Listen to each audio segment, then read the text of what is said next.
You know, what has not been Lydia Ko's strength over the years is what she's done off the tee. She hasn't been particularly long or particularly straight, but she was absolutely spot on today, and she looked so confident with the driver, just hitting these little cuts out there time and time again. Like, this is not a difficult driving golf course.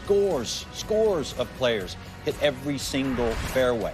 Last year, Ayaka Udaway hit every single fairway for the entire tournament, 56 fairways. So the fairways in some places are 30, 40, 50 yards wide.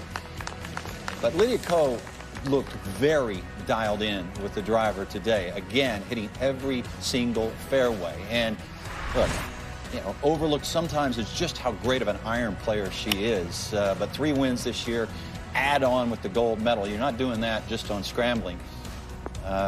Beautiful iron shots here at the 11th. She was, again, dialed in. Not Minjee Lee good with her irons, you know, not Hyeron Yu good with her irons, but one of the better iron players on the LPGA Tour. And again, we just saw this one a minute ago, just taking something off of it. I think when she's forced to take something off of it, she's even better, just flighting them down.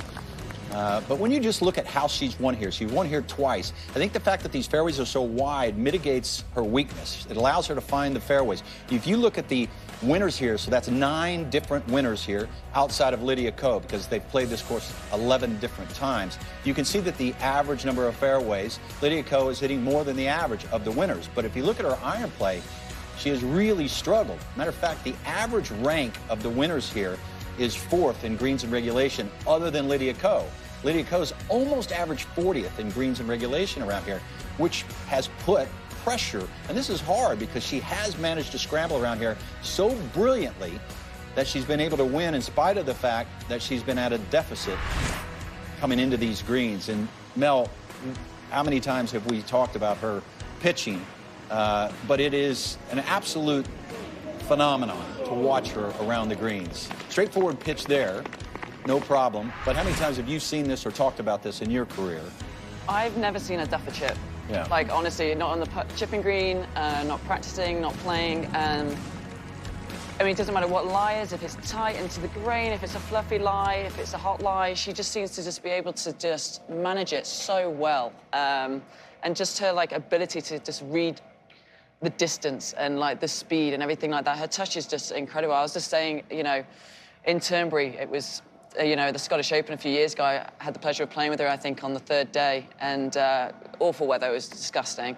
And she's hit this shot way right, just over the bunker. The pin was 3 or 4 yards on, so nothing to work with. Dirty lie, you know, them dirty, tight, sandy lies you get. Right. Got chili written all over yeah, her yeah, blade. it was actually making me nervous just looking at it. And she just got as her lob wedge and just clipped it, 2 hops, stop, tapping for a par. And it was one of the best chip shots I've ever seen, and she just walked up there like it was nothing. Can you teach that, or is that just natural touch? I think it's a bit of both, if I'm honest. Yeah. I think that, I mean, look, you know, every single player on the LPGA works extremely hard. She works beyond hard. She really does work extremely diligently on her craft, and I think that's why she is so good as well. That's why her distance control is so good.